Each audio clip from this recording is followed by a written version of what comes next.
गोष्टीचं नाव एकविरा देवीच्या नवसाची भावनिक गोष्ट. चला तर आपण ही गोष्ट ऐकूयात. एक गरीब मच्छीमार रोज समुद्रात जाऊन मेहनत करत होता, पण काही केल्या त्याच्या जाळ्यात मासे येत नव्हते.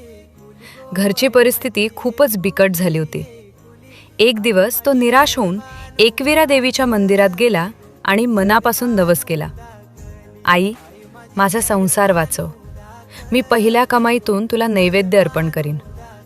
दुसऱ्याच दिवशी तो समुद्रात गेला आणि आश्चर्य, त्याच्या जाळ्यात भरपूर मासे अडकले. काही दिवसात त्याची परिस्थिती सुधारली, पण कामाच्या घाईत तो नवस विसरला. थोड्याच दिवसात पुन्हा त्याच्या आयुष्यात अडचणी सुरू झाल्या. तेव्हा त्याला देवीचा नवस आठवला.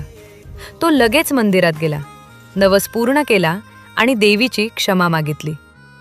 त्या दिवसापासून त्याचं आयुष्य पुन्हा सुरळीत झालं आणि त्याचा देवीवरचा विश्वास आणखी मजबूत झाला. शिकवण: नवस केला की तो पूर्ण करावा आणि देवीवर श्रद्धा ठेवली तर ती नक्कीच साथ देते.